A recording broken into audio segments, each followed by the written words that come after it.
It is my distinct pleasure to be bringing on my buddy Scott Alvord along with Blair Maynard. And Scott is an entrepreneur. He's got, I don't know how many businesses he owns, but a number of businesses in and around the marketing area.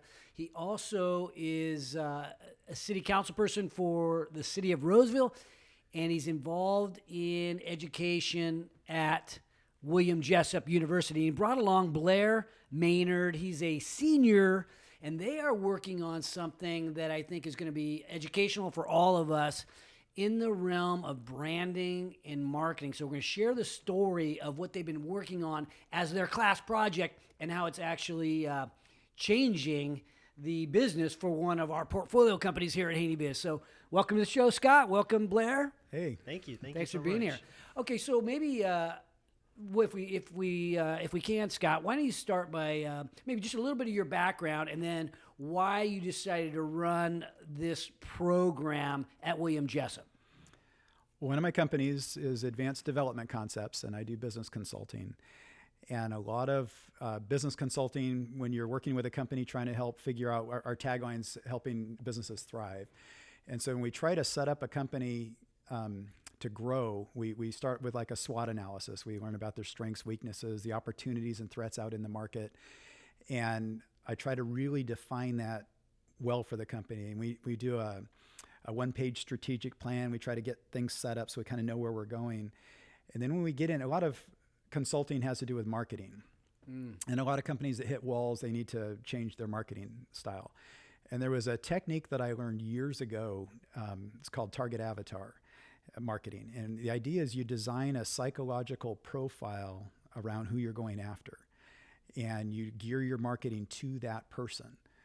A little bit, if you're in social media, you can like widen the ranges and play around with that. But you can make it very, very specific. And instead of doing shotgun marketing, you end up hunting with a laser scope rifle. And it's very effective, actually.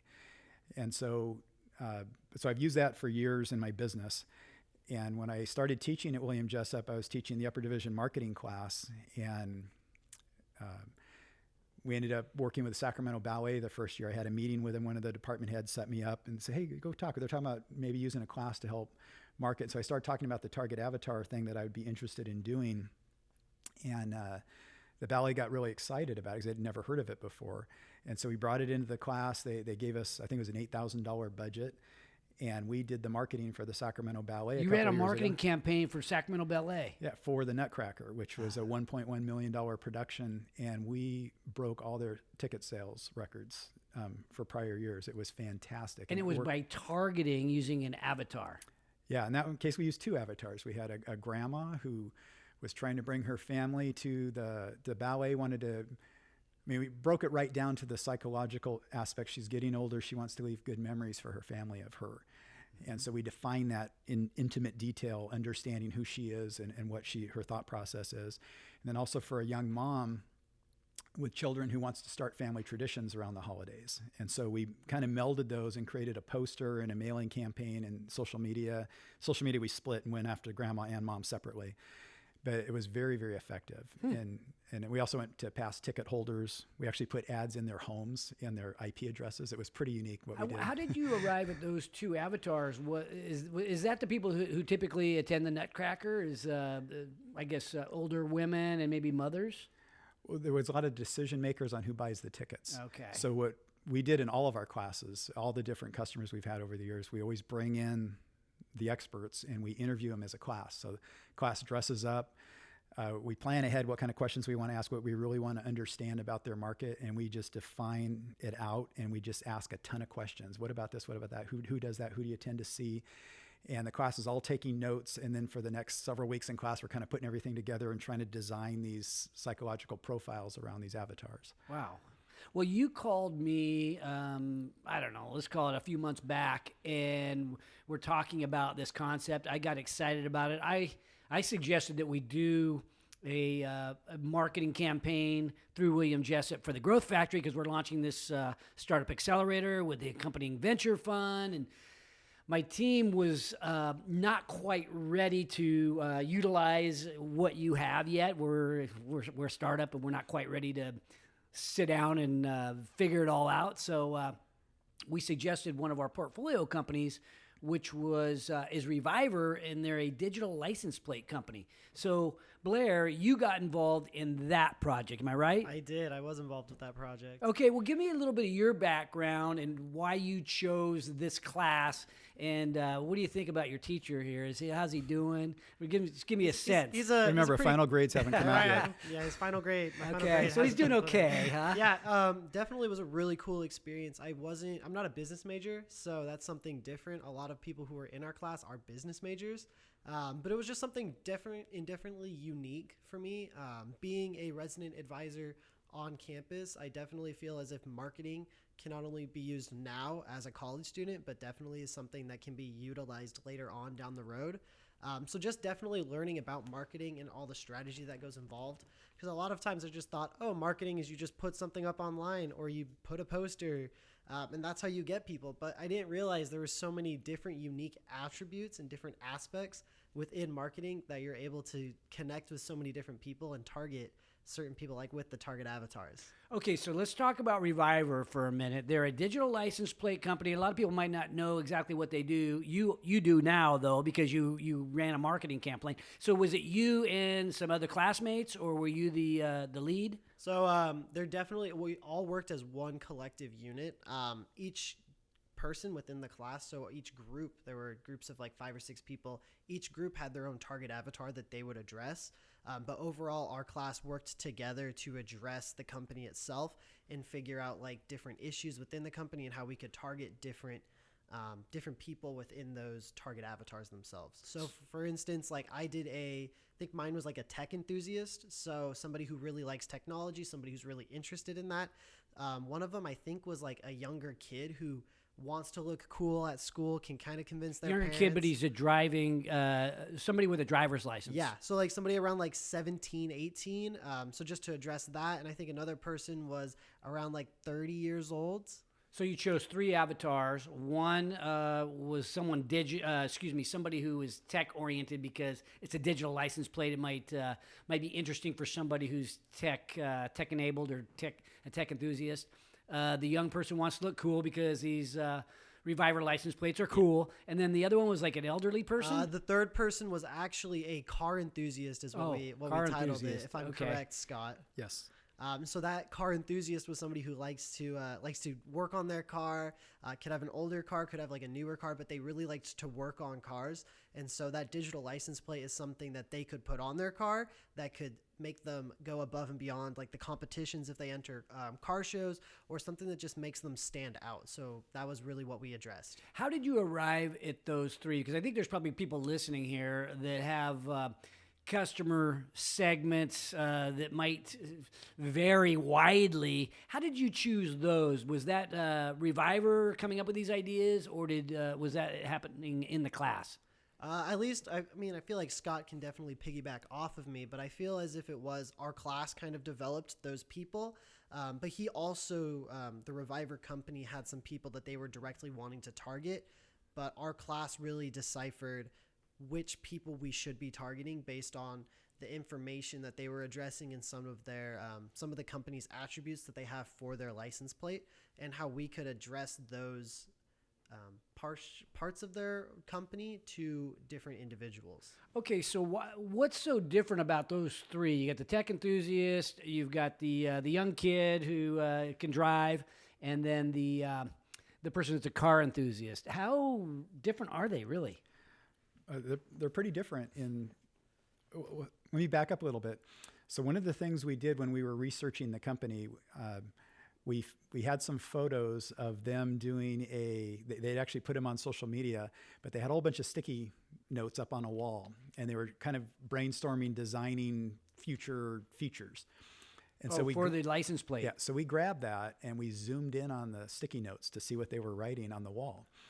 And you saw one of their videos that was not intended for your Well, they view. posted on social media, so we took it. So, but it was interesting to see some of the things they're looking at down the road. So we were learning about the product and the future of the product by what they had put out there. Wow.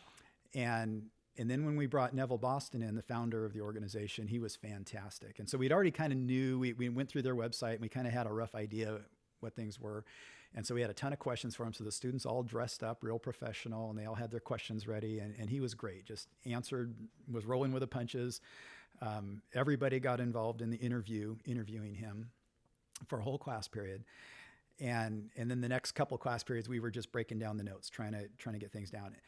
And one of the things that Reviver's been focusing on is car dealerships and working with DMV. They're going after the big client and fleets. Mm-hmm. And so that's their big focus. And so they wanted us to try to focus on the individual user. Right. So going through all this material, and they were kind of given some ideas of the type of people that might be interested. We came up with 3 that we thought would be really good, very specific targets that we could get to buy the license plate because they would want it. Mm-hmm. We've talked a lot about ethics and everything too. We don't want to trick somebody into doing something. And so the first real obvious one was the car enthusiast, somebody who's actually going to car shows, taking his car to car shows. In Southern Cal, there's a real popular car show called Dub, D-U-B, Dub Car Show. And so we decided to design an avatar, a 45-year-old male that had a little bit of Hispanic background in his heritage. And he was really into this.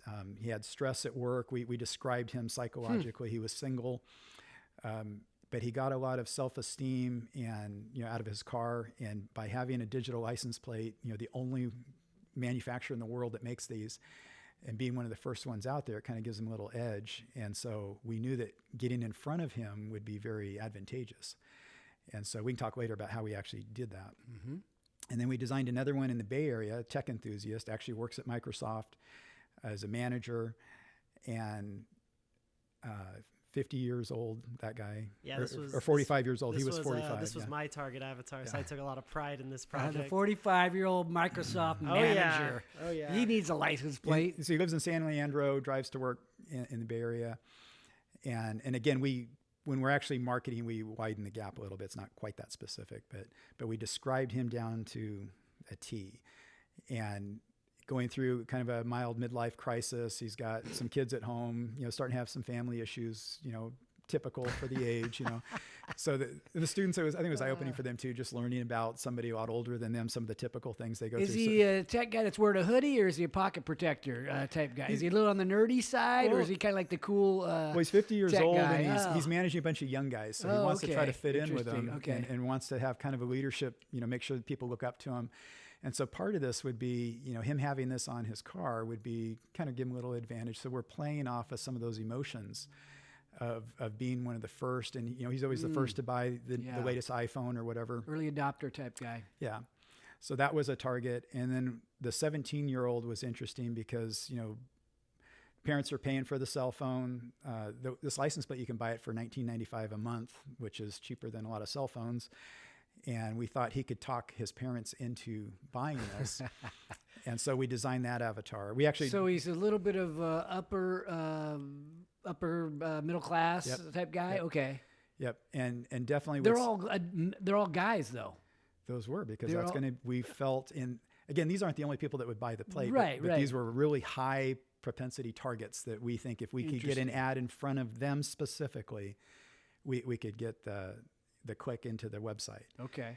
And so that's kind of what we ended up with, just building a psychological profile of what's important to them, why they would want this plate, really digging down to the stuff in the diary. We kept asking why and why and why. Okay, so you have the avatars, and now you've got to figure out the campaign. How do you attack those 3 personas?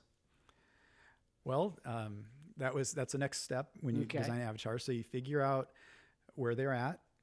How would you get in front of them? What would be some different ways of getting a message in front of them?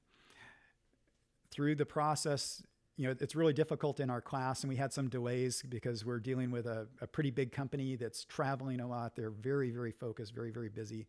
And so, we have to ask some questions. We've got to try to get information back. And plus, we're also teaching a class, so it's not just all about that. They have a whole nother project they're working on with a virtual company. They're actually divided up into teams doing their own full-blown marketing. We had our own marketing campaign. I would say that we all each group had their own individual project, and so we had to create a target avatar, create a SWOT analysis for each one of those projects. It was a make-believe product, but it still gave the class and each group like their own understanding of how does this work, and how to divvy up work and how to make an actual like marketing campaign for a fake product. But it still got us to all think about how it would be if it was a real life situation. Okay.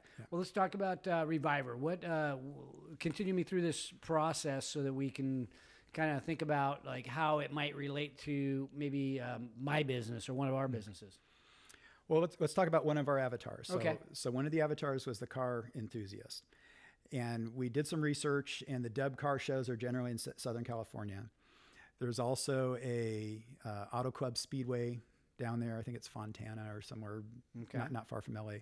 So we were looking at the cities on a map and trying to do circles because we decided Facebook is definitely something, Facebook and Instagram is something this guy would be on.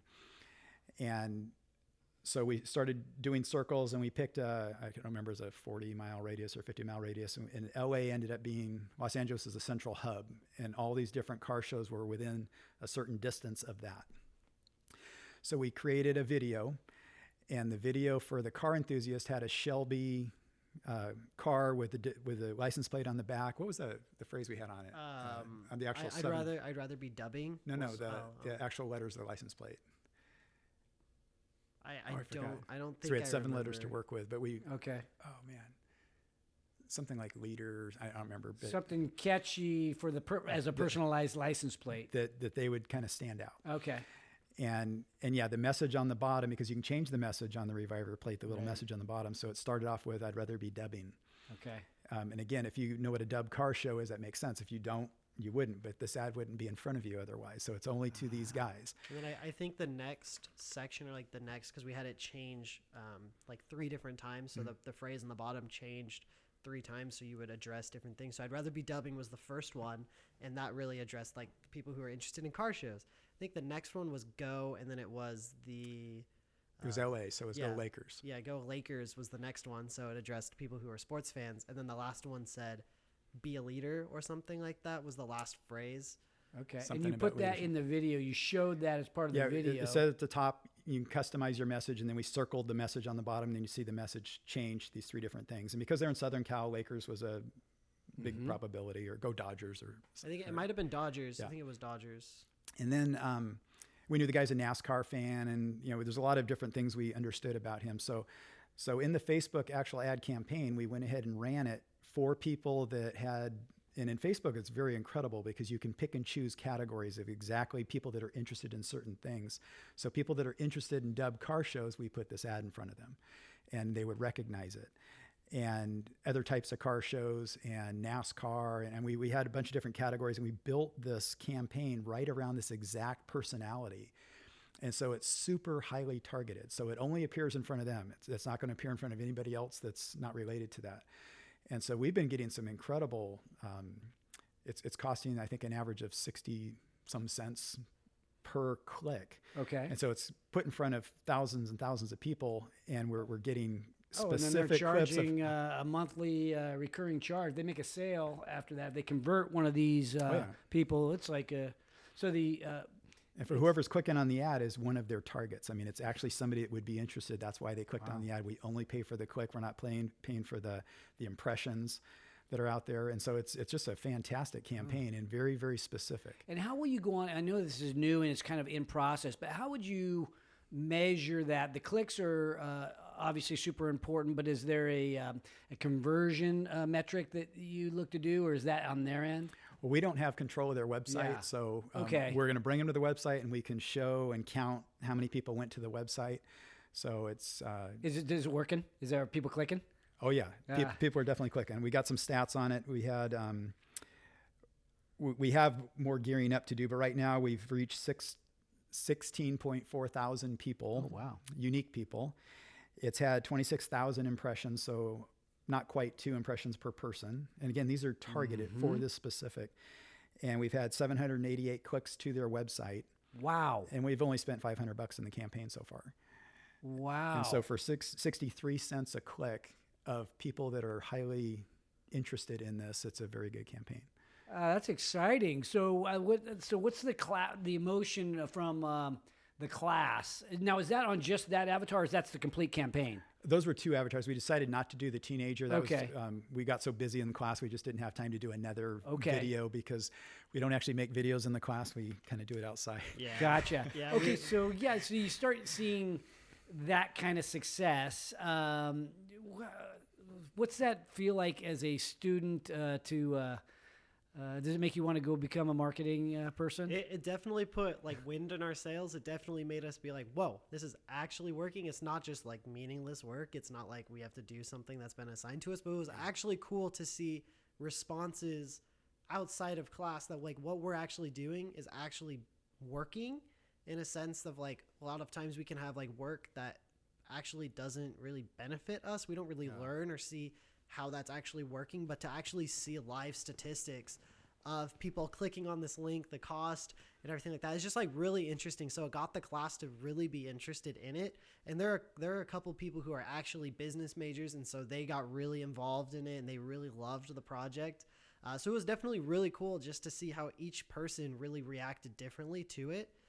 Well, you want to be a kinesiologist. You work at Rayleigh's, Blair, but you want to be a kinesiologist. I mean, if you got these kind of marketing chops, I mean, hey, is there any thought that, well, maybe having your own business? Because as entrepreneurs, any of us have to build a personal brand, if you will. But this target marketing stuff, I mean, it really works, especially if you have a direct-to-consumer type of product.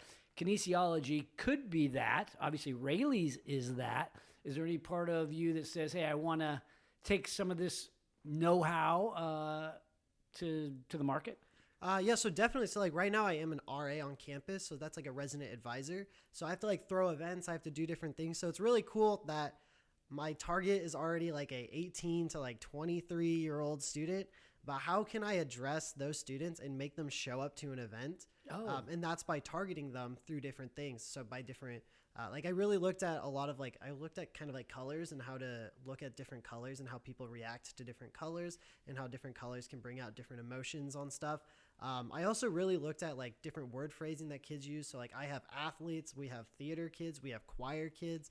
We just have like some normal kids who like aren't really involved in anything, but just live on campus, all different majors. So it's really cool to see that I can use this and be able to market to a broad horizon, but still get them to come to these events. So definitely like from this event, like I threw an event on campus that was called Lumberjack Bash. And so we all dressed up as lumberjacks. We had an axe throwing place come out, but I used target marketing stuff that I had learned in class. And so Scott doesn't even know about this, but I used different target avatar stuff that we had learned about to relate to these students. So a lot of that time was like, I think it was like mid-September. So that's right when first exams are coming out. So I was like, come throw axes and get rid of your stress. And so that was a psychological situation that most students were dealing with at that time. So it got kids to want to come out. We had different events that got people to like get rid of their anchor, which is really what was going on at that time. So it was really cool to see that marketing stuff, marketing campaigns that were being used in class, you could use outside of class for your own personal benefit. Interesting. Okay, so what other? I mean, I want to make sure that we have a chance for you to share anything, either Scott or Blair, about the project. But then also, if maybe there's some lessons that you think our audience might take away from your your journey. I'll tell you this one thing I didn't mention that we did as well. So we were talking about the car enthusiast. So he's 50 years old. He was born in 71, and he graduated from high school in 89. That's a real important stat because he was a senior in 89. When he was a junior in high school, that is the time of a person's life where they're having an awful lot of changes within their body. And they're forming cliques. They're kind of figuring out what they like. There's a lot of, for these guys, testosterone going around, a lot of things happening. A 17-year-old boy, 16, 17-year-old male in high school, that's a very impressionable time of their life. Very impressionable. Yeah. And something that's super impressionable for all of us if we had a normal high school, which we're all weird high schoolers anyway, but generally speaking, your junior year of high school, the music that you loved your junior year of high school, you'll always like throughout your life. Oh, interesting. And it's something that we played on. And so we took a song that was from his junior year and we got an instrumental version of it and we played it as a background music to our ad. trying to think of what that would be. So would that be 88? So this would be, yep. And So it was what, Need You Tonight by INXS was the song we went through. It's a little upbeat. Okay, And, yeah. You just played the instrumental piece Just the of instrumental it. piece You don't in have the to worry about background. like copyright issues or something. You get something Yeah, that's, you have to get something that's public domain. And, Yeah, okay. So what's interesting about that is when he's watching the ad and we're putting things up that are connecting with him, there's music in the background that he emotionally just connects to. He doesn't know why. Oh, sort of subliminal. A little bit. Again, we're just trying to connect. We're trying to get him to pay attention to the ad. And so that's another piece of target avatar is you got to really know who you're talking to, because the whole goal is to connect. Like you're reading out of their diary. You understand the emotions. You know they're going through a stage where they want to stand out. And so how can you make this ad make them feel like if I get this plate, I will stand out? So we're using words and phrases. And so it's a lot of psychology kind of built in. And so the students really jumped on this. I mean, we had such great discussions in class just trying to wordsmith everything. Like in a Facebook ad, there's How a to description. get in their head in a very subtle way. To connect. Yeah. Yeah, like especially with that standing out, each target avatar that we had, they all wanted to stand out, but they all wanted to stand out for different reasons. So we had to take that into account. So for instance, like the 17-year-old boy wanted to stand out because he wanted to look cool and impress that pretty girl at school or whatever it was. He wanted to stand out at school. The tech enthusiast, he was a little bit older than his coworkers, but he wanted to stand out and be a conversation starter. He wanted to be able to develop that conversation starter with those around him. So he wanted to have that thing that could create that conversation to connect with his employees. And then for the car enthusiast, he wanted to stand out at those shows to make him stand out as, yeah, he might have a 81 car, but everybody else could have an 81 car. So what makes him stand out? That license plate. And that was the 7 characters on the plate. It was stand out. Yeah, that's what it was. That's what it was. STND. Yeah, STND That's awesome. out. No, do you typically when you're making one of these videos, do you always go back to like the junior year of high school and play off of that time frame? For a lot of the avatars that I've done, yes, that's a lot of because you can totally connect. What would we go if we were going back to a song from your high school? What would it be? Oh man, You and I are about the same age. I'm trying to think of like what was the last song of the high school dance? "Stairway to Heaven" or I'd have to. "Shook Me All Night Long" or something? It's easy to find. You just go onto the top Billboard 100 hits yeah. of that year, and then you can go down and you've got romantic and upbeat and epic. I guess it depends a little bit what you're trying to promote, right? Because if you're selling something that's a cool license plate, that's one thing. If you're selling a little blue pill, you might want the romantic music in the background. Yeah. Got hair loss treatment. Okay, that's a different thing. Okay, so any other sort of things that we should know and maybe summarize a little bit so that we can have maybe some takeaways for our own lives? Well, I think one of the things that I teach the very first day of class is that you are always marketing yourself. And we brought that out in class over and over and over. And I'd be interested in hearing your answer to this, my student. Yeah. So Grasshopper. Having my professor here adds a lot of pressure, but definitely marketing yourself was one of those biggest concepts that I kind of took away to kind of go into your next section of like taking away. We're always are marketing ourselves, the way that we carry ourselves, the way that we dress, the way that we act. That's always marketing ourselves. And so when we went to class, that's one of the first things that Scott really advertised to us was that we are marketing ourselves, and that the way that we go about life is marketing to certain categories of people. So that was really, really interesting, and I really have taken that away from the class itself. And we're a Christian university, and so we spoke a lot spiritually about witnessing, just how you carry yourself, and people are watching no matter what you're doing. Yeah, great words of wisdom there, and I love that William Jessup is bringing real entrepreneurs, real practitioners, bringing real world challenges to our young people, to students. Well, I guess they're not all young, but the majority of the students are pretty young over William Jessup, and you're bringing that in a way that sounds fun. It's interesting. You're actually helping one of my portfolio companies, so maybe next year we can do the Growth Factory if my team is ready to accept some free help. So anyway, thank you. I love what you guys are doing. This is great. Great example of what's possible in an educational system. So thank you. Yeah, no problem. Absolutely. Thanks for watching today's show. My goal for every episode is that you find a takeaway, something tangible you can use in your business today. And if you have a comment about a favorite takeaway, feel free to put it in the box below. And if you have a topic that you'd like me to bring up on the show, don't forget to let me know. And also, don't forget to subscribe to our YouTube channel if you want to learn more about entrepreneurship. Because at Haney Biz, we are always by your side.